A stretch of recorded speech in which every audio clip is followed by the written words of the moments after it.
25-22. He had 25 on the night, so did Jordan. But Dominique Wilkins was right there to return the favor. Boom. The ratings go up. Only a 9-point. Come on, guys. And there is Jordan again. And you got to see this one more time. And I think their ratings would go up if they saw the slow motion. He gets hit in the back of the head by Antoine Carr. He still slams it through. But the dunk of the night, wow, you can't give him this much room. That's Dominique. He had 30 highlights without including Mr. Jordan. Here early in the game, the soaring layup as he splits the defense. He and Quentin. Which was the case last night. Michael Jordan had 36 points. He shut the crowd up a little bit with some amazing shots. With this rookie out of North Carolina, watch him drive to the bucket. First, he's rejected by Bird. He gets his own rebound, then goes up and over Kevin McHale for the three-point play. But veteran Dennis Johnson puts him. Without him, it was purely all Michael Jordan. Watch him hang with it. He follows his own miss with a slam. For 2 of his 23 on the evening. Then comes the scoop hoop going through traffic as he does it so well. Watch this.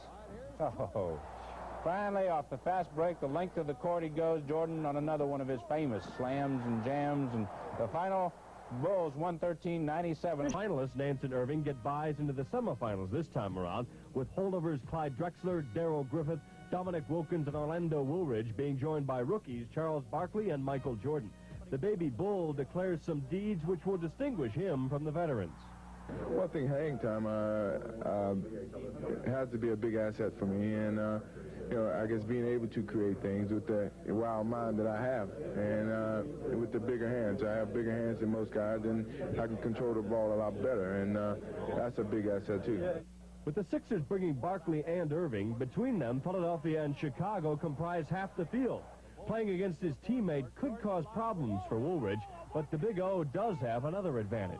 Oh, it's going because, you know, we've done a lot of things. Just one thing he told me, don't use any of his stuff, and I told him don't use any of mine. So it's going to be a great competition. We're looking forward to it. In Chicago was a chance to see both Bowie visiting from Portland and the electrifying Michael Jordan trying to help the home team. Bulls' only recent success has been in their own building, and they led by 10 at halftime, but watch Bowie on the block and then the easy stuff by Kiki Vanderwey.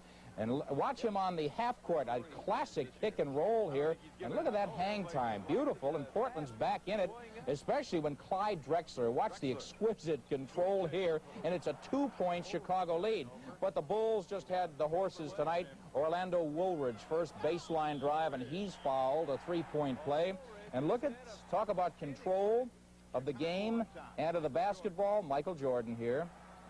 Jordan and Woolridge combined, they each scored 29, but combined for 21 in the final quarter. He'll be joined at guard by Chicago sensation Michael Jordan, the first rookie honored since Thomas did it in 1982.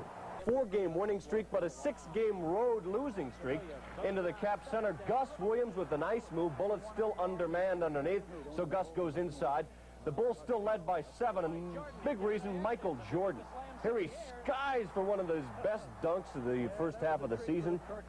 Jordan does more on this play. The nice feed, he drives right down the lane, and another backhand slam. Bulls up by 13 at the half. Jordan had 24 points in the first frame. He's the 6 gold medalist in the NBA. No one is shining brighter than Michael Jordan.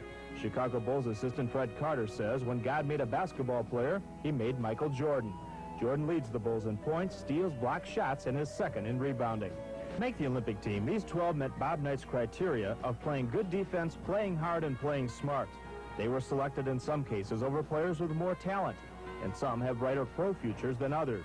But these are a dozen reasons why the Olympic team was as good as gold. Craig Sager, CNN Sports. Here's Moses Malone, who misses the easy shot here, but watch the move. Oh, my.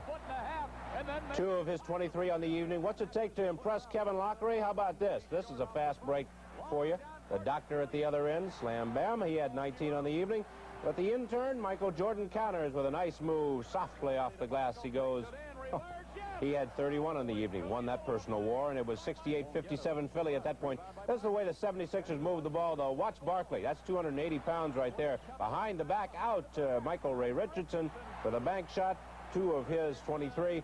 And the Bulls without Woolridge and Greenwood played pretty well on this evening. Michael Jordan on the bench with 4 fouls for the Bulls. Not good news, and the Cavs take advantage.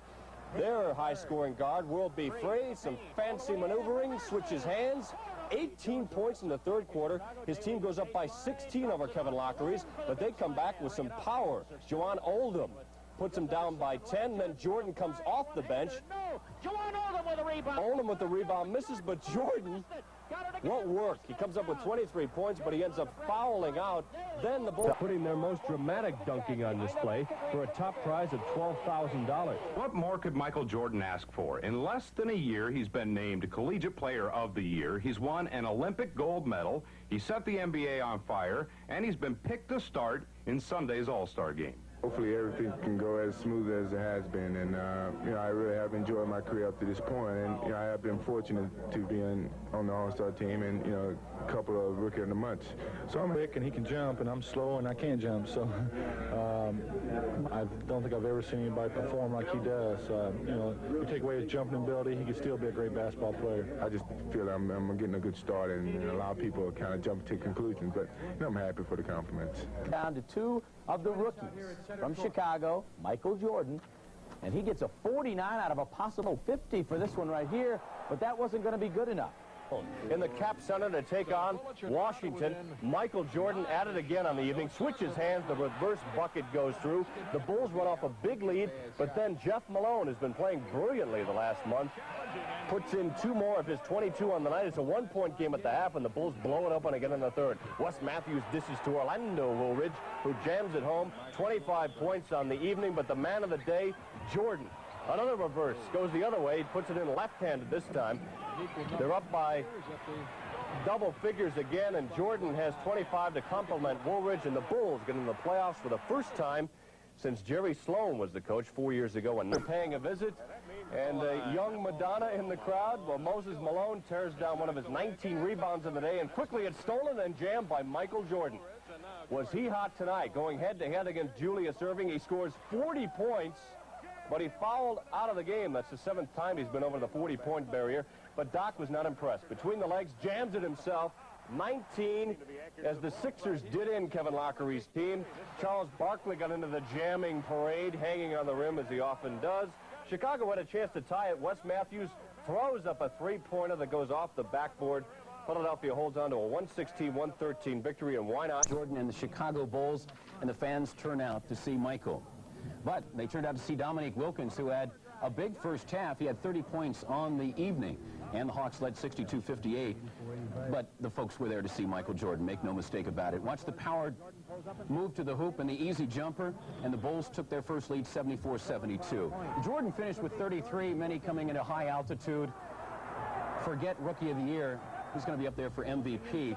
The Hawks had a chance to win or tie the game and then win the game at the end. Dominique Wilkins' shot won't go. It was Chicago coming up with the win. In Atlanta, Hawks coach Mike Fratello's frustrations continued. Watch 2 great plays here by the Bulls. First, a save by David Greenwood. Michael Jordan gets out of trouble. Orlando Woolridge takes the ball for the stuff. Later, Jordan left Eddie Johnson flat-footed in this drive that put the Bulls ahead to stay in a 117-114 victory. With the Nets, who defeated Detroit in 5 of their 6 meetings in the regular season. On the bottom of the bracket in the well against their northern neighbors, splitting the season series. If the Bucks can't contain Michael Jordan and get some support for Cummings and Moncrief, Chicago's capable of a surprise. Michael Jordan of Chicago, 28.2 points a game, 3rd best in the NBA. Many of them like that. Unanimous choice. Meets the Peanut Man. Peanuts for everybody here in Chicago Stadium early on. Hodges dishes to Sidney Moncrief, and he pops from the corner. He had a great night, did Sidney. Terry Cummings as well for Milwaukee. Grabs the rebound, steps inside. No defense here, the easy layup. And it's 58-55 Bulls at halftime. At second half, Alton Lister is rejected by Juwan Oldham. And break goes to Michael Jordan, who gets the hoop and draws the foul. It's 86-all. Great game. Quick hand. David Greenwood takes it away from Cummings again ahead to Jordan for the hoop. He's hurt on this play, but you'd never know it to see him down the stretch. He scored 14 of their last 23 points. This time he does it with the left hand. 35 on the night for that young man. 108-107 at that stage. 1-0. 2 others staying alive. In Chicago, the Bulls will work another day at least. Michael Jordan scored 16 of the Bulls' last 25 points, including the game-winning jumper with 22 seconds left. Bulls over the Bucks, 109-107, but the Bucks are still up 2 games to 1. To the hilt, came to cheer on the Bulls. Defense is Milwaukee's best offense. Paul Pressey knocks the ball loose from Wes Matthews. The fast break gets started where Greg Hodges for light feeds Terry Cummings. Milwaukee breaks open a close game with an 18-5 spurt late in the second quarter. Bucks controlled the offensive boards. Terry Cummings had 18 in the first half, 55-45 at halftime. Michael Jordan, again, sensational dribbles right through everybody for the scorer here.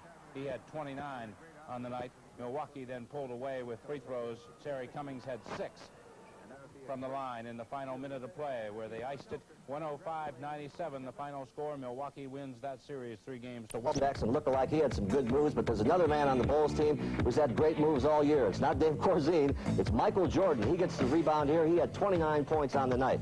Now this game, John and I were watching it last night, was so physical. Paul McKeskey goes in, he gets mugged under the basket. They scramble around for the basketball, and all they got out of this was a jump ball call. And guess what Kevin Lockery thought of that? That's what he thought of that. A big force for Milwaukee all season has been Terry Cummings. He had 29 last night and looks good in this playoff series.